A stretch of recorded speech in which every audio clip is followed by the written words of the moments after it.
نہیں سمجھ آئی؟ جدید اقبال سے پوچھ جنید اور بایزید کیا ہیں، بابے تو شے کچھ نہیں، پوچھ اقبال سے وہ کیا کہتے ہیں۔ اقبال کہتے ہیں شوکت سنجر و سلیم تیرے جلال کی نمود، فقر جنید و بایزید تیرا جمال بے نقابت۔ تجھے نہیں سمجھ آئی، تیری عقل کا فطور ہے۔ اقبال سے پوچھ جنید اور بایزید کیا ہیں۔ ہمارے تو علماء جو کر سکتے ہیں وہ کر رہے ہیں۔ حضرت دیکھو میں بھی تھے ان بطش ربی کا لشدید، ہم نے تو پہلے دن کہا تھا۔ دیکھیں نا جی، کئی کلپ آتے ہیں، میں ادھر بیٹھ کے جواب دوں گا، ادھر سے بولے گا، میں ادھر سے بولوں گا، ادھر سے، مزہ تو نہ ہوا۔ ہم نے تو کہا کہ سامنا کرو نا، سامنے آؤ نا، یہ کیا ہوا؟ میں ادھر سے بولوں گا، وہ ادھر سے بولے گا، ادھر سے نہیں، مزہ تو ہے، کیمرہ لگا لو بھائی، لائیو چلے، کوئی دوسرا تیسرا چوتھا نہیں ہوگا، پھر بات کر لیتے۔ جو اتنا سچا ہے اس کو کاہے کا ڈر ہوا؟ اب دیکھو نا جی، میں سچا ہوں، اب بچیاں کو پتا ہے میں سیالکوٹ کل ہی گڈی چلا کے آئے ہیں، ڈر کا تھا ہوا میرے جی۔ ٹھیک، ہم تو یہی کہیں گے، ٹھیک ہے مالک، جو اسی کر سکنے ہیں تیری توفیق نہ کرن رہے ہیں، باقی بایزید بھی تیرا، جنید بھی تیرا، غوث عبد القادر بھی تیرا، علی بن عثمان حجویری بھی تیرا۔ اب لڑائی تو تجھ سے ہے، دیکھتے ہیں کب تک چلتی ہے یہ لڑائی۔ ہمارے بزرگوں نے کوئی لطیفے نہیں لکھے جی، یہ کتاب ہے تذکرہ غوثیہ، یہ غوث علی شاہ صاحب رحمۃ اللہ تعالی علیہ کے ملفوظات۔ فرماتے ہیں میں حج کرنے کے لیے گیا اور میں بمبئی بندرگاہ سے بحری جہاز پہ بیٹھا، کہتے اسی طرح جہاز بمبئی بندرگاہ سے نکلا، تھوڑا سا جہاز آگے گیا ہوگا تو ایک بابا جی آگے اور آ کے میرے والد صاحب کو کہتے ہیں مولوی صاحب یہ تو بتائیں جدہ کب آئے گا؟ تو کہتے ہیں میرے والد صاحب مسکرا کے کہنے لگے بزرگو وہ یہ تھے جہاز بمبئی بندرگاہ تو چلے آئے 11 دن لگنے نے پھر جدہ آئے گا۔ کہتے ہیں بابا جی چلے گئے، عصر پڑھ کے پھر آئے، وہی سوال، میرے والد صاحب کا بھی وہی جواب، پھر چلے گئے، مغرب پڑھ کے پھر آئے، پھر وہی سوال۔ کس دفعہ میرے والد صاحب بھی غصے میں آ گئے، کہنے لگے بابا جی گل نہ کریے، بار بار نہ ہو میرے خیال، میں تو 11 دن تو پہلے لے آ نہیں سکتا، جو تسی لے آ سکتے ہو تو لے آؤ۔ کہتے ہیں وہ بابا جی میرے والد صاحب کو کہتے ہیں پھر سب سے پہلے کون سی بندرگاہ آئے گی؟ کہتے ہیں میرے والد صاحب نے کہا مخا، پھر کون سی آئے گی؟ حدیدہ، پھر کون سی آئے گی؟ عدن، پھر کون سی آئے گی؟ میرے والد صاحب نے کہا جدہ۔ تو بابا جی کہتے ہیں پھر ویکھو جدہ آ گیا جی۔ تذکرہ غوثیہ، ہمارے بزرگوں نے کوئی لطیفے نہیں لکھے جی۔ یہ جو بزرگوں کی میمز بن رہی ہیں، ان بزرگوں سے میں نے کام کروایا یہ والا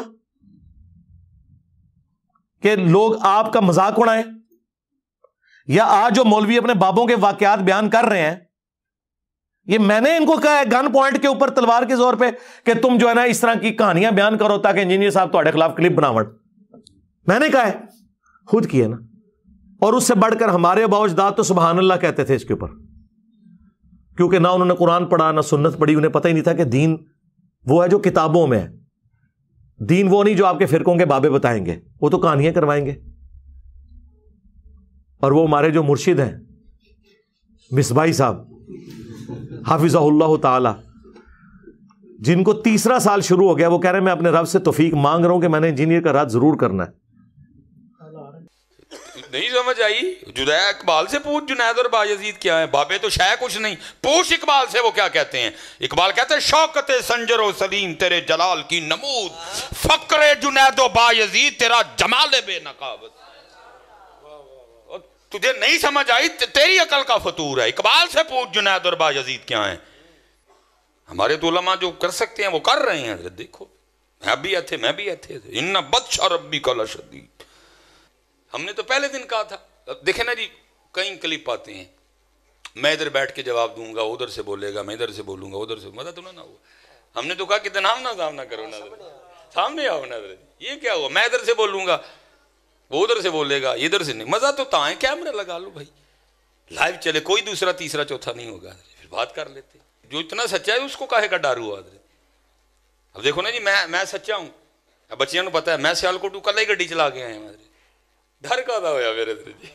ٹھیک، ہم تو یہی کہیں گے، ٹھیک ہے مالک، جو اسی کر سکنے ہیں تیری توفیق نہ کرن رہے ہیں، باقی بایزید بھی تیرا، جنید بھی تیرا، غوث عبد القادر بھی تیرا، علی بن عثمان حجویری بھی تیرا۔ اب لڑائی تو تجھ سے ہے، دیکھتے ہیں کب تک چلتی ہے یہ لڑائی۔ ٹھیک ہے، جیلم کل آ رہے ہیں، جیلم اس کے بعد کئی دفعہ آ چکے ہیں لیکن میرا نام بھی نہیں لیتے، اندازہ کریں وہ توفیق کدھر گئی۔ ویسے تو کہتے نہیں صوفیہ وہ ہیں جو ہندوؤں کے لیے بھی چادریں بچھاتے تھے، اور جب میری باری آئی ہے اسی صوفی کو دیکھیں، تو سڑ تو مر۔ اصل میں ایشو بڑا نا کیمرے کا بھی، آج کل وہ کمرے والی سرکار بھی وارد ہوئی ہے، اس کا کام ہی بس بیٹھ کے کیڑے نکالنا ہے، اور اس کو بیچارے کو آتا بھی کچھ نہیں ہے، بس کیڑے نکالے گا بیٹھ کے۔ تو مر جانا کیڑے کٹ کٹ کے، کیڑے والی سرکار تو مر جانا کیڑے کٹ کٹ کے، تو مر جانا ہے، تیرے جیسے کئی مر گئے، تیرے جیسے کئی مر گئے، تو سڑ، تو مر، تو اپنے کمرے میں مر جانا بہ گئے کیڑے کٹ کٹ کے، تو مر جانا اپنے کمرے چ بیٹھے ہیں کیڑے کٹ کٹ کے مر جانا جس نے کیڑے نکال۔ اور یہ کو پہلا نہیں آیا، ایسے بڑے آئے ہیں اس سے پہلے جو کیڑے نکال کے چلے گئے، لیکن قربان جاؤں آج بھی انہی کی قبریں زندہ ہیں، کیڑے والے کسی نو نہیں جانتا کوئی۔ ہاں جی، آج بھی بچے سے پوچھ لو داتا صاحب کتنے رہتے ہیں، آج بھی بچے سے پوچھ لو بابا فرید کتنے رہتے ہیں، آج بھی بچے سے پوچھ لو خواجہ غریب نواز کہاں رہتی ہیں، آج بھی بچے سے پوچھ لو حضرت سلطان الہند حضرت خواجہ غریب نواز کہاں رہتی ہیں۔ کئی کیڑے نکالنے والے آئے مر گئے حضرت جی، پوچھتا کوئی نہیں، ان کی قبروں پہ لد پھینکنے والا بھی کوئی نہیں ہے۔ اس نے مر جانا جی اپنے کمرے میں بیٹھے کچھ بھی نہیں ہونا، اس لیے یہ بالکل نہ آپ اس کی ٹینشن لیں ہیں۔ لیکن یہ ہے کہ بس ہماری عوام تھوڑی سی سادہ لو۔ میں کل بھی ایک بچہ جو ہے نا پرسوں مجھ سے میں یار گل سن، میں تیرے نہ بحث نہیں کروں گا، کوئی نہ بحث میری عادت ہے، نہ میرے کو بحث ہوتی ہے۔ تو کس بندے کی وکالت کر رہا ہے؟ کیا اس کا علم، کیا اس کا معاملہ ہے؟ اس نے مر جانا نہیں اپنے کمرے میں، یار میں نے مر جانا ہے، تو نے زندہ رہنا ہے۔ تیرے سارے بزرگ زندہ رہے، ان کے جو نام زندہ تھے وہ بھی میرے ہاتھوں میری ویڈیوز کی برکت سے مر گئے، تو شاہی کوئی نہیں ہے۔ میں نے کب کہا کہ میں نے ہمیشہ زندہ رہنا ہے؟ لیکن یہ میں دعویٰ کرتا ہوں کہ الحمدللہ جو میں نے لوگوں کو تمہارے بزرگوں سے توڑ کے اس شخص سے جوڑا ہے جس کی قبر مدینے میں ہے صلی اللہ علیہ وآلہ وسلم، یہ چیز اب ختم نہیں ہونی، یہ ذہن میں رکھیے گا۔ ہاں، ڈاکٹر اسرار صاحب دنیا سے چلے گئے، ویڈیوز میں زندہ ہیں۔ مولانا اسحاق صاحب دنیا سے چلے گئے، ویڈیوز میں زندہ ہیں۔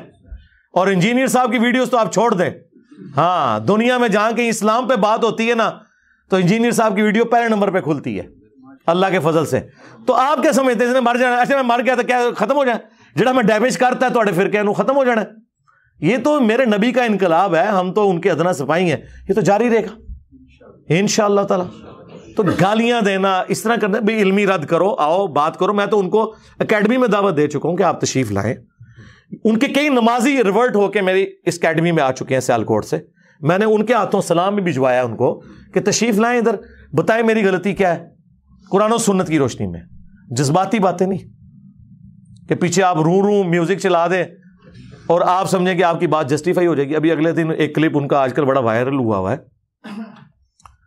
جس میں وہ ایک کسی بزرگ کا واقعہ سنا رہے ہیں کہ وہ بحری جہاز میں سفر کر رہے تھے، ٹھیک ہے جی، تو وہ جہاز کے کیپٹن سے پوچھنے لگے کہ کبھی کوئی اللہ والا بھی ملا ہے؟ انہوں نے کہا جی 2 اللہ والے ملے ہیں۔ کہانیاں ہمارے بزرگوں نے کوئی لطیفے نہیں لکھے جی۔ یہ کتاب ہے تذکرہ غوثیہ، یہ غوث علی شاہ صاحب رحمۃ اللہ تعالی علیہ کے ملفوظات۔ فرماتے ہیں میں حج کرنے کے لیے گیا اور میں بمبئی بندرگاہ سے بحری جہاز پہ بیٹھا، کہتے اسی طرح جہاز بمبئی بندرگاہ سے نکلا، تھوڑا سا جہاز آگے گیا ہوگا تو ایک بابا جی آ گئے اور آ کے میرے والد صاحب کو کہتے ہیں مولوی صاحب یہ تو بتائیں جدہ کب آئے گا؟ تو کہتے ہیں میرے والد صاحب مسکرا کے کہنے لگے بزرگو وہ یہ تو جہاز بمبئی بندرگاہ تو چلے ہے 11 دن لگنے نے پھر جدہ آئے گا۔ کہتے ہیں بابا جی چلے گئے، عصر پڑھ کے پھر آئے، وہی سوال، میرے والد صاحب کا بھی وہی جواب، پھر چلے گئے، مغرب پڑھ کے پھر آئے، پھر وہی سوال۔ کس دفعہ میرے والد صاحب بھی غصے میں آ گئے، کہنے لگے بابا جی گل نہ کریے، بار بار نہ ہو میرے گھر، میں تو 11 دن تو پہلے لیا نہیں سکتا، جو تسی لیا سکتے ہو تو لے آؤ۔ کہتے ہیں وہ بابا جی میرے والد صاحب کو کہتے ہیں پھر سب سے پہلے کون سی بندرگاہ آئے گی؟ کہتے ہیں میرے والد صاحب نے کہا مخا، پھر کون سی آئے گی؟ حدیدہ، پھر کون سی آئے گی؟ عدن، پھر کون سی آئے گی؟ میرے والد صاحب نے کہا جدہ۔ تو بابا جی کہتے ہیں پھر ویکھو جدہ آ گیا جی۔ تذکرہ غوثیہ، ہمارے بزرگوں نے کوئی لطیفے نہیں لکھے جی۔ بہرحال مختصر یہ کہ انہوں نے کہا جی وہ ایک اللہ والا تھا، وہ بار بار آ کے میرے ابا جی جو اس وقت کپتان تھے ان سے پوچھتا تھا کہ بھی ہاں جی کتنی دور رہ گیا جی جدہ، کیونکہ جدے کے ساحل کے اوپر جا کے وہ بحری جہاز نے رکنا تھا۔ تو وہ پھر بڑے تنگ ہوئے، تو الٹیمیٹلی جو انہوں نے اس کے ساتھ ڈسکشن کی تو اس نے کہا اے پھر جدہ آ گئی، تو جدہ پہنچ بھی گئے، حالانکہ وہ ابھی جدہ بڑی دور تھا۔ تو انہوں نے جب پوچھا لوگوں سے، واقعی جدے پہنچ چکے تھے۔ سرکار اس طریقے سے کوئی ٹریول کر سکتا ہے؟ اللہ سے ڈر جائیں۔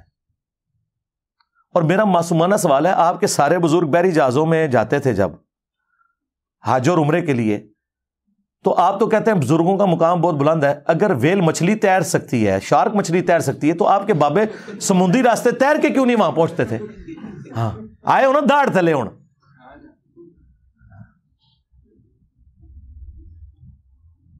ویل مچھلی 1.5 گھنٹے تک سانس روک لیتی ہے اپنا, اس کے بعد ایک دفعہ اوپر سانس لینے آتی ہے. تو بابے دا بھی 1.5 گھنٹے سے سانس روکیے, چاہے غوث ہے, کتب ہے, ابدال ہے. 3 منٹ سے زیادہ کوئی بندہ زندہ نہیں رہ سکتا. عام آدمی مر جائے گا. اور پھر جو آپ یہ کہانی کروا رہے ہیں کہ جی وہ بحری جہاز سمیت وہاں پہنچ گئے جدے, اس میں ایک ٹیکنیکل غلطی ان سے ہو گئی ہے, وہ میں نے ہائی لائٹ کرنی ہے. سارا دا عمرہ, سارا دا حج فارغ ہو گیا, کیونکہ یہ لم جو ہے نا وہ جدے سے بہت پہلے آتا ہے جہاں آپ نے احرام باندھنا ہوتا ہے. او بابا جل ہی نکلے تھوڑا. ہاں اونوں جڑا میں کہنا تواڈے بابے نو نہ نماز دا پتا نہ حج روزے دا پتا, او بابا ایڈا جالی سی, اس کو چاہیے تھا یہ لم پہ پہلے وہ روکتا اور کہتا کہ بھائی میقات شروع ہو گیا, احرام باندھ لو. اس نے ڈائریکٹ سب کو جدے بجھا دیا, سارے ہوتے دم واجب کرا چھڑا. میرے نبی سا ہے ہی کوئی نہیں, تیرے سارے بابے تے شاہی کوئی نہیں. آئے اور داڑھ تھلے, یہ کسی کا دماغ ہی نہیں گیا, لوگ سبحان اللہ کہہ رہے ہیں, لعنت اللہ. سارے ہوتے دم واجب کرواتا انہیں, کیونکہ جدے پہنچ گئے تو یہ لم تو گزر چکا ہے. جدے پہنچ گئے تو آپ باندھ ہی نہیں سکتے احرام, اور اگر باندھیں گے تو ہر بندے نے اللہ قربان. اور تو بابا دے الٹا مصیبت پہ گئی. کتنی بڑی ٹیکنیکل غلطی ہے اس کے اندر, ٹیکنیکل غلطی. اور اس سے یہ پتا چلا کہ بابے کو حج کے مسائل نہیں پتا تھے, ورنہ وہ پہلے یلم روکتا, اس کے بعد جدے جاتا. یہی تو ہم کہتے ہیں انہیں تجویز سے نماز بھی نہیں آتی, ترجمہ تو چھڑ دو, کوئی پڑھ ہی نہیں سکتے. یہ حالت ہے ان کی. اور دوسری طرف صحیح مسلم شریف, بنو سلمہ چوراہے پہ کھڑے ہیں. اللہ کے نبی علیہ السلام نے پوچھا کہ میں نے سنا ہے کہ تم مسجد نبوی کے قریب مدینہ شریف میں شفٹ ہونا چاہتے ہو. ان کا یا رسول اللہ گاؤں ایریا سے آتے ہیں, ظاہر ہے گاؤں ایریا سے آنے میں تردد ہے, نماز میں پہنچتے ہوئے اتنی ٹریولنگ کرنی پڑتی ہے, بعض کا جماعت بھی رہ جاتی ہوگی یا لیٹ پہنچتے ہوں گے, تو ہم نے سوچا ہے کہ ہم نا مدینہ شریف میں ہی گھر لے لیں. تو نبی علیہ السلام نے فرمایا کہ جو تم اتنے قدم چل کے آتے ہو نا, تو تمہارے لیے ثواب لکھا جاتا ہے. یہ حدیث ہے صحیح مسلم میں بھی, مشکات میں بھی موجود ہے. یہ ہے سر کتابوں کا پیغمبر. نبی علیہ السلام نے انہیں یہ کیوں نہیں کہا کہ بعد میں تو بزرگان دین جو ہے وہ اڑ کے پہنچ جایا کریں گے مکہ مدینے نمازیں پڑھنے, تو اڑ کے آ جایا کرو. مدینہ شریف کیوں شفٹ ہو رہے ہو, اتو اڑ ہوتے تھے, لینڈ کرو. اس زمانے پہ کوئی نہیں سی اڑتا. اور دوسری طرف یہ آپ کو کہتے ہیں بڑے سے بڑا غوث, کتب, ابدال, کسی صحابی کے گھوڑے کے قدموں کی خاک جو نتنوں میں بیٹھے اس کے برابر نہیں ہو سکتا. تو سرکار بنو سلمہ جن کے گھوڑوں کی خاک جو ان کے گھوڑوں کے نتنوں میں بیٹھتی تھی وہ تمہارے بابوں سے افضل تھی, وہ تو بےچارے مدینہ شریف شفٹ اس لیے ہو رہے ہیں کہ ہمیں دور سے آنا پڑتا ہے, ہم قریب ذرا شفٹ ہو جائیں تاکہ نماز پڑھنے میں آسانی ہو. ان کو تو حضور نہیں کہہ رہے اڑ کے آ جاؤ, یا وہ سوچ لے کہ اگر اڑ کے آ سکتے تو بےچارے یہ کام نہ کرتے. اس زمانے میں کوئی نہیں تھا اڑتا. اس کا مطلب یہ بعد میں ساری کہانی ہے. انجن روک دیتا جی, انجن بڑھایا بھی ہے کسی نے, روکنے نہیں رہے ہو. نہ تواڈے کول انجن بنیا, نہ تواڈے کول بحری جہاز بنیا.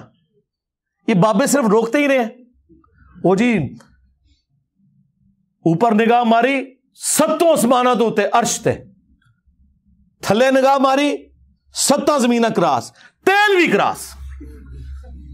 تیل تو آج سے 200 سال پہلے, مشکل 200 سال پہلے 1853 میں پہلی دفعہ وہ تیل کا کنواں پنسلوینیا میں امریکہ میں نکلا. سر ایڈون, مٹھی داڑھی تھی ماشاءاللہ, ہے کرسچن تھے وہ, داڑھی مٹھی سی پوری کرسچن. تو آڈے کسی بابے کو تیل نہیں دریافت ہویا جو یہ زمین کے نیچے والا تیل ہے. یہ میں اس لیے کہہ رہا ہوں کہ ان کا دعویٰ ہے کہ بزرگ دیکھ لیتے ہیں. ہمارا یہ دعویٰ ہے کہ دنیا بقدر ایفرٹ ہے. ہمارے نبی نے تو ہمیں پہلے ہی بتا دیا, صحیح مسلم میں اوپر تلے 4 احادیث ہیں. وہ تعبیر نحل والا جو واقعہ ہے, وہ نر اور مادہ کا جو ملاپ کرواتے تھے کھجور کے لیے, وہ آج بھی سلسلہ جاری ہے. نبی علیہ السلام پاس سے گزرے, آپ نے فرمایا اگر یہ نہ کرو, تو انہوں نے اس کو حکم سمجھ لیا. حالانکہ حضور نے مشورتاً یہ بات پوچھی تھی. ان کی فصل کم ہو گئی, حضور کے پاس شکایتاً ہے یا رسول اللہ وہ ہماری تو فصل نہیں ہوئی. تو آپ نے فرمایا میں نے تمہیں کو منع تو نہیں کیا تھا, میں نے تو صرف پوچھا تھا اور ایک مشورہ دیا تھا، انتم اعلم بامر دنیاکم، تم دنیا کے کاموں کو مجھ سے بہتر سمجھتے ہو۔ نبی علیہ السلام کی آپ دیکھیں ایمانداری، اور اس میں مسلم میں یہ بھی الفاظ ہیں، اگر میں اللہ کے ریفرنس سے کوئی بات کروں تو تم اسے لے لیا کرو، جو میں اپنی ذاتی کوئی مشورہ تمہیں دنیا کے کاموں میں دیتا ہوں وہ تمہارا ایکسپیرینس مجھ سے زیادہ ہے، تم اسے فالو کرو۔ نبی علیہ السلام نے کبھی نہیں کہا کہ میں نے تمہیں ایٹم بم بنانے کا طریقہ بتانا ہے، آپ ہمارے ہدایت کے امام ہیں، اور یہ کوئی نبی کا عیب نہیں ہے اگر اسے ایٹم بم بنانے کا طریقہ نہیں پتا، اگر اللہ تعالیٰ چاہتا تو سکھا بھی دیتا، لیکن نبی علیہ السلام کی ڈیوٹی وہ نہیں تھی، آپ کی ڈیوٹی یہ تھی۔ تو اگر نبی علیہ السلام یہ کہہ رہے ہیں کہ انتم اعلم بامر دنیاکم، نبی علیہ السلام نے تو نہ کوئی ٹرین کا انجن بنایا، نہ کوئی ہوائی جہاز بنایا، اس لیے کہ نبی علیہ السلام اس کام کے لیے دنیا میں آئے نہیں تھے، وہ تو آپ نے خود کہہ دیا انتم اعلم بامر دنیاکم۔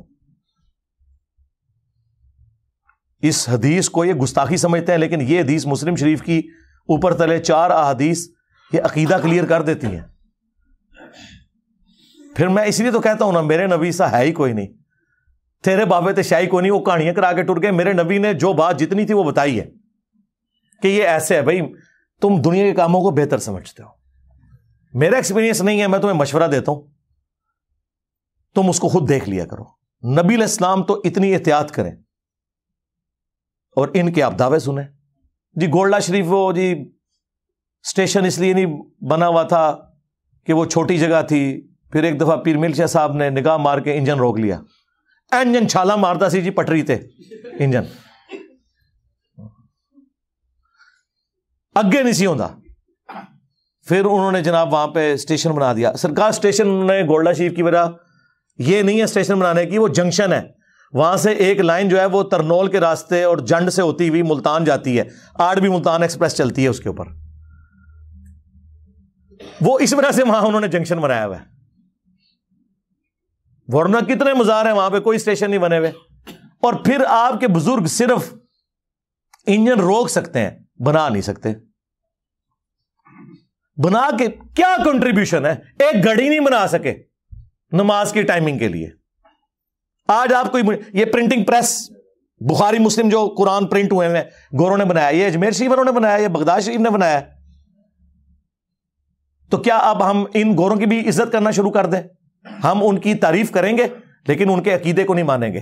تو لہٰذا تسی بھی آدھو 90 لاکھ نو پڑھایا، اور چھڑ دو 90 لاکھ تے آبادی نہیں سی اس ٹائم، چلو 90 لاکھ بھی ہوئے، مان لیا تہاڈا جھوٹ، عقیدے بھی مان لیں، اگر ماننے ہیں تو پھر جن پرنٹنگ پریس کے اوپر بخاری مسلم پرنٹ ہو رہی ہے، ان پرنٹنگ پریس بنانے والوں کو بھی آپ بزرگ مانیں، کہیں گے نہیں وہ اللہ تعالیٰ فاسق سے بھی دین کا کام لے لیتا ہے، بخاری مسلم میں حدیث ہے، ہم ان کی اس چیز کو تو قدر کی نگاہ سے دیکھتے ہیں، ان کے عقیدے نہیں مانتے۔ سرکار ہم بھی آپ کے بزرگوں کی اس ایفرٹ کو قدر کی نگاہ سے دیکھتے ہیں، لیکن ان کے عقیدے نہیں مانتے، اور آپ خود بھی بریلوی دیوبندیوں کے بزرگوں کو نہیں مانتے، دیوبندی بریلویوں کے نہیں مانتے، اور اس سے اوپر چلے جائیں سنی شیعہ اور شیعہ سنیوں کے بزرگوں کو نہیں مانتے۔ ایران میں جن بزرگوں نے شیعت پھیلائی ہے، کیا سنی ان کو بزرگ مانتے؟ وہ بھی 1000 سال پرانے ہیں۔ تو سرکار تسی اپنے بزرگ کتنے لے کے بیٹھے ہو؟ ایک ہی سٹیٹس ہے۔ تو اللہ کے بندو، بات کرتے ہوئے ذرا سوچا کرو کہ آپ کون کون سی بات کر رہے ہو۔ باتیں کر کے سائڈ پہ ہو جاتے ہیں، پھر کہتے ہیں نہیں ہماری میمز کیوں بنتی ہیں، انجینئر صاحب مذاق اڑاتے ہیں۔ یار مذاق تو آپ خود اڑواتے ہیں، جب آپ کہیں گے اوپر دیکھا تو سونا، نیچے دیکھا تو سونا، ہاں نا۔ داتا حضور کشف المحجوب میں لکھتے ہیں یہ فکرے ان کی زبان سے تب ادا ہوئے جب اس درخت کے نیچے تھے جس کے اوپر میں چڑھا ہوا تھا۔ آپ فرماتے خدا کی عزت و عظمت کی قسم، پورا درخت، اس کی ٹہنیاں، اس کا تنا، اس کی جڑیں بھی سونے کی ہو گئی، سارا، ہاں سارے سونے کا ہو گیا۔ اب وہ جو ہے نا وہ مٹی اٹھانے کے لیے نیچے ہوا، تو نیچے دیکھا تو زمین سونے کی، زمین سونے کی ہے۔ یہ کیا ہوا؟ دائیں دیکھا تو سونا، بائیں دیکھا تو سونا، آگے دیکھا تو سونا، پیچھے دیکھا تو سونا۔ اب بابا جی نے کام کیا تھا، کیوں نہیں مٹی دیا ٹیماں پھڑان دیا، اور کہتا حضور کہاں سے پکڑاؤں، مٹی ہے ہی نہیں، جہاں تک نظر جاتی سونا ہی سونا ہے۔ بابا جی ایک سوال ہے بابا جی، اگر آپ ہوا میں سونا نکال سکتے ہیں بابا جی تو دیش کی غریبی کیوں نہیں مٹا دیتے بابا؟ جواب بابا جی، جب آپ خود سونا نکال سکتے ہو تو ہم لوگوں سے چندہ کیوں لیتے ہو بابا جی؟ جواب ہری اوم ہری اوم ہری اوم۔ یہ رانگ نمبر ہے، یہ رانگ نمبر ہے۔ میں بھی ہوتے ہی سا، آنا کا مطلب یہ ہوتا ہے اب انہوں نے کہا کشف المحجوب میں لکھا ہے تو ہم مان لیں گے. پھر ساتھ واقعہ سنا رہے ہیں وہ ڈھیلے والا جی, وہ استنجے کے لیے جس ڈھیلے کو ہاتھ لگائے سونا. ہم نے کہا خدا سے ڈر جائیں یار, یہ سٹیٹس تو پروفٹ کو نہیں ملا. قرآن میں آپ سورہ التوبہ پڑھیں, پارہ نمبر 10 کا آخری صفحہ پڑھ لیں, آیت نمبر 92. کہ نبی علیہ السلام جب یہ عرابی لوگ آپ کے پاس تبوک کے موقع پر آتے ہیں, غریب لوگ جن کے پاس غزوہ تبوک میں جانے کے لیے کوئی ساز و سامان نہیں ہے, اور آپ ان سے فرماتے ہیں کہ میں کوئی ایسی سواری نہیں پاتا کہ جو تمہیں دوں اور جانے کا مال و متاع, تو تم دیکھتے ہو کہ یہ اس حال میں تم سے واپس لوٹتے ہیں کہ ان کی آنکھیں آنسوں سے تر ہوتی ہیں اس غم کے سبب کہ ہم اپنے نبی کے ساتھ جہاد میں شریک نہیں ہوں گے. تو نبی علیہ السلام کو تو اللہ تعالیٰ نے نہیں کہا کہ اوپر دیکھیں تو سونا, نیچے دیکھیں تو سونا. نبی علیہ السلام تو جامع ترمذی میں آتا ہے حضرت عثمان غنی رضی اللہ تعالیٰ عنہ نے ساز و سامان دیا, جس پہ حضور نے ان کو جنت کی بشارت دی کہ عثمان آج کے بعد جنتی ہے, چاہے جو مرضی کرے. اب یہ تو قرآن میں لکھا ہوا ہے کہ نبی تم کہتے ہو کہ میں کوئی چیز ایسی نہیں پاتا, اور تمہارے بابے جی اوپر دیکھا تو سونا, نیچے دیکھا تو سونا. پھر پی کے نے آپ کے ساتھ صحیح کیا ہے نا. ہاں جی بابا جی, بابا جی. ہاں جی, اگر آپ ہوا میں سونا نکال سکتے ہو تو دیش کی غریبی کیوں نہیں مٹا دیتے؟ آج تو ہم کہہ سکتے ہیں جناب کہ دیش کی غریبی تو اب مٹانے کا وقت ہے. 5 ارب ڈالر رہ گئے ہیں ہمارے پاس, ٹھیک ہے. انڈیا کے پاس 550 ارب ڈالر ہے, ہمارے پاس 550 GB کا ڈیٹا ہے حکمرانوں کی ویڈیوز کا. یہ ہمارا حال ہے. ارب ڈالر تو نہیں ہے ساڑھے کو, GB کا ڈیٹا موجود ہے. تو اب ضرورت پڑی ہے نا, بزرگ آئے نا میدان عمل میں, یہ قرضہ اتارے نا, بجلی پوری کریں نا. وہ کہتے ہیں یہی کہہ رہے ہیں, وہ کہہ رہے ہیں جی آپ داتا دربار جا کے مانگو جی, وہ دیں گے, آڑ بھی دیں گے جی. پھر میں نے ان کی پوری طبیعت صاف کی تھی, خدا کے لیے اس طریقے سے قرضے اترتے ہیں. جو دربار خود چندوں پہ چل رہا ہے, آج وہاں پہ نذرانے دینے لوگ بند کر دینا. یہ جو کہہ رہے ہیں بابا اتنے لوگوں کو پال رہا ہے, بابا نہیں پال رہا, وہ چندے پال رہے ہیں. آج چندوں پہ پابندی لگے, میں دیکھتا ہوں بابا وہاں پہ لنگر چلا کے کوئی بتائے. آپ کے چندوں سے آپ کا استحصال کرتے ہیں یہ لوگ, اور پھر بزرگی بھی آپ سے ویل کر رہے ہوتے ہیں. آپ اندازہ کریں ان لوگوں کا, کہانیاں ان کی سن لیں. تو ہر وقت کہانی سنانے کے اوپر ان کا زور ہوتا ہے. تو میں نے بارہا انہیں کہا ہے کہ اللہ کے بندو دین سیکھیں, کبھی بھلانا ہمیں بھی. یہ کیا ہوا, تیرا کیمرہ, تیرے لوگ, تیری کتابیں. اب انجینئر مرزا محمد علی کو کیا پتا بابا ہوتا کیا ہے؟ وہ تو اس کو تو حضرت جی جو پیچھے سے پیسے آ رہے ہیں نا, اس کو تو وہ نظر آ رہا ہے, اس کو کیا پتا بابا ہوتا کیا ہے. بابا اپنے زمانے میں ایک زمانہ ہوتا ہے, بابا اپنے جہاں میں ایک جہاں ہوتا ہے, اس کا وکھرے ایک جہاں ہوتا ہے. یہ اس کو نہیں پتا, اور نہ اس کی باتوں میں آنا. انشاءاللہ میرا ارادہ بن رہا ہے, کیونکہ اب وہ ہمارے بابوں کی طرف آ رہا ہے اور ہم نہیں اپنے بابوں کی برداشت کر سکتے. منوس تجھے کیا پتا بابے ہوتے کیا ہیں, تجھے کیا پتا باجزید کہتے کس کو ہیں, تجھے کیا خبر جنید کس ہستی کا نام ہے حضرت. اس لیے اس کی بات بھی نہ سنا کرو حضرت, وہ بھی دل میں شک ڈال دے گی حضرت. اور انشاءاللہ بس میں توفیق مانگ رہا ہوں اپنے اللہ سے, بڑی جلدی میں نے انشاءاللہ اس کا ارادہ شروع کرنا ہے. ایمی بکواس کر رہا ہے اپنے کمرے میں بیٹھ. یہ کیا ہوا, تیرا کمرہ, تیرا کیمرہ, تیرے ہی لوگ, تیری کتابیں, تیری باتیں. کسی دن ہمیں بھی بلا نا, تو اسی طرح لائیو چلا نا بھائی, تیری اپنی دنیا, تیری اپنی باتیں. یہ کیا حضرت ہوا؟ اس لیے میرے دوستو آپ بھی تھوڑا آپ بھی دیکھو نا حضرت. وہ کیا بھائی, اگر وہ اتنا ہی حق پہ ہے تو کیوں ڈرتا ہے؟ ہم نہیں گنے لے کے جائیں گے, اور ہمیں گن کی لوڑ ہی نہیں, ہم تو درود والے ہیں حضرت. ہم نہیں برود والے حضرت, ہمارا درود ہی ہمارا برود ہے حضرت. ہمیں نہیں لوڑ کوئی بھی حضرت. ہاں بلائے نا حضرت, اگر وہ اتنا ہی سچا ہے. اگر اصل میں لوگوں کا بھی تھوڑا مزاج بن گیا ہے کہ باطل کو جلدی تسلیم کر لیتے ہیں حضرت. بات اتنی جلدی نہیں حضرت جی. اگر چلو 100 نکال دیا تو کیا 1300 سالوں سے دنیا باطل پہ تھی, آج تو حق والا جم پڑا ہے, تجھے کیا نظر آ گیا الو کے پٹھے. تو بہرحال یہ جو ہے نا کتابیں پڑھا کرو حضرت جی, خود دیکھا کرو کہ ہمارے بڑے تھے کیا ہے. سرکار کیمرہ میرا ہے, کتابیں میری اور آپ کی سانجھی ہیں, قرآن بخاری مسلم, لوگ بھی آپ کے ہی ہیں, ادھر سے ادھر آئے میں, میرا صرف کیمرہ ہے. کبھی چلا نا لائیو تو پھر میں بھی بتاتا ہوں کہ بازید کیا ہے, تو بھی بتا. اچھا بتانا یہ ہے کہ بازید کون ہے, بتانا تو یہ ہونا چاہیے قرآن و سنت میں ہی لکھا ہوا ہے. تو سرکار پھر ہم نے آپ کی پبلک کو بتا دیا کہ بازید وہ ہے جو کہتا تھا, کشف المحجوب میں بھی لکھا ہے, تذکرۃ الاولیاء میں بھی تمہارے بابے فرید الدین عطار نے, جسے 627 ہجری میں منگولوں نے ذبح کر دیا تھا. منگول نہیں قابو آئے, باقی سارے انہوں نے لوگ قابو کیتے, منگول نہیں انہوں نے قابو آئے. اس ٹائم کافر منگول قابو نہیں سے آ رہے, ہوں انجینئر صاحب منگول قابو نہیں آ رہے. ٹھیک ہے نا. کہتے ہیں اپنے جعلی نسب پہ فخر کرتا ہے. نہیں, میں فخر نہیں کرتا, میں آپ کو بتا رہا ہوں کعبے کو مل گئے پاسباں صنم خانے سے. جب ڈاکٹر اقبال یہ کہہ رہا تھا تو اس کو کیوں نہیں آپ نے کہا کہ تو ان جاہلوں کے نسب کے اوپر فخر کر رہا ہے؟ تو دیکھو یہ اب منگول تمہارے اوپر کیسے مسلط ہوئے اسلام قبول کر کے. تو دونوں نے اپنی کتاب میں لکھا ہے کہ بایزید بستامی کہتے تھے سبحانی سبحانی ما اعظم شانی, میں پاک ہوں, میں پاک ہوں, میری شان کتنی بلند ہے. اور وہ ساتھ لکھتے ہیں ان کے منہ سے اللہ بولتا تھا استغفر اللہ. یہ تو ہمارا رسول اللہ کے بارے میں عقیدہ نہیں ہے, نبی کے بارے میں بھی ہمارا عقیدہ ہے وما ينطق عن الهوى ان هو الا وحی یوحى.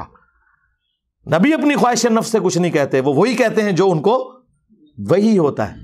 نبی علیہ السلام بھی اللہ کی وحی سے بولتے ہیں, اللہ ان کے منہ سے نہیں بولتا. یہ اپنے بابے کے بارے میں. اور اس سے بڑھ کر تذکرۃ الاولیاء میں تو انہوں نے لکھ دیا کہ بایزید بستامی کہا کرتے تھے میں قسمیاں کہتا ہوں. ان سے لوگوں نے پوچھا کہ قیامت کے دن لوگ کس کے جھنڈے کے نیچے ہوں گے؟ اچھا وہ پتہ نہیں, کچھ جاہل ہی سارے, کسی مسلمان کو نہیں پتا کہ کس کے جھنڈے کے نیچے ہوں گے. تو بایزید صاحب کہتے ہیں میں قسم اٹھا کے کہتا ہوں کہ محمد اور تمام انبیاء اور ساری مخلوقات میرے جھنڈے کے نیچے ہوں گی قیامت کے دن. نعوذ باللہ. اب وہ فرید الدین عطار جسے منگولوں نے قتل کیا تھا, وہ نیچے نا اپنے بابے کو بچانے کے لیے کہتا ہے کہ اصل میں نا ان بزرگوں سے یہ تصور ہی نہیں ہو سکتا کہ وہ حضور کے گستاخ ہوں. یہ ان کے منہ سے اللہ بول رہا تھا کہ اللہ کا جھنڈا جو ہے نا وہ تو محمد کے جھنڈے سے بڑا ہوگا, کیونکہ اس میں الفاظ ہیں کہ میرا جھنڈا محمد کے جھنڈے سے بھی بڑا ہوگا. یعنی دو جھنڈے مان لیے. مجھے بتائیں قیامت کے دن کیا دو جھنڈے ہوں گے؟ اللہ کا جھنڈا تو نبی علیہ السلام کے ہاتھ میں ہوگا, دوسرا جھنڈا جو ہے نا وہ تو خائن لوگوں کا ہے. بخاری مسلم میں ہے کہ ہر خائن کے لیے ایک جھنڈا مقرر کیا جائے گا. انہوں تو نہیں لواء الحمد کدھر سمجھو ہے, ہاں جھنڈے دوسرے بھی ہیں اور خائن کے لیے بخاری مسلم میں. اور اللہ تعالیٰ اناؤنسمنٹ کرے گا یہ خیانت کرتا رہے. سب سے بڑے خائن وہ ہیں جو دین کے ساتھ خیانت کریں. بخاری مسلم دونوں میں حدیث ہے انا سید الاولین والآخرین, میں جتنے گزر چکے جتنے آنے والے ہیں ان کا سردار ہوں. قیامت کے دن میں ان کا اللہ کے حضور شفیع بنوں گا. اور مسلم شریف میں تو جس شان سے وہ حدیثیں آئی ہیں, اور مزے کی بات بایزید بستامی بھی 261 ہجری میں مرا ہے اور امام مسلم بھی 261 ہجری میں فوت ہوئے ہیں. ایک ہی زمانے میں دو بزرگ ہوئے ہیں. اس کا نام ہے ابا یزید بستامی, یزید ابا, اور امام مسلم کی کنیت ہے ابو الحسین مسلم بن حجاج القشیری. ہمارا امام مسلم شریف میں حدیثیں لے کے آ رہا ہے کہ سب سے پہلے نبی السلام نے فرمایا کہ میں قبر سے نکالا جاؤں گا, سب سے پہلے میری شفاعت قبول کی جائے گی, سب سے پہلے میں لوگوں کا شفیع بنوں گا. اور مسلم شریف میں ایک اور حدیث ہے, نبی السلام نے فرمایا سب سے پہلے جنت کے دروازے پہ میں جاؤں گا اور داروغ جنت مجھ سے پوچھیں گے کہ کون, تو میں کہوں گا محمد. تو وہ کہیں گے کہ مجھے اللہ نے حکم بھی یہ دیا تھا کہ آپ کے نام کے اوپر دروازہ کھلنا ہے. سرکار تو آڈے بامبے نو کسی نے کھنگڑ بھی نہیں دینا. ٹھیک ہے, اللہ تعالیٰ آپ لوگوں کا حشر انہی کے ساتھ کرے, اور ہمارا حشر اپنے محبوب صلی اللہ علیہ وآلہ وسلم, ان کے جانثار اہل البیت صحابہ کرام اور خلفائے راشدین کے ساتھ کرے رضی اللہ عنہم اجمعین وعلیہم السلام اجمعین. آمین. صلوا علی محمد وآل محمد. اللہم صلی علی محمد وعلی آل محمد واصحاب محمد وازواج محمد اجمعین الی یوم الدین.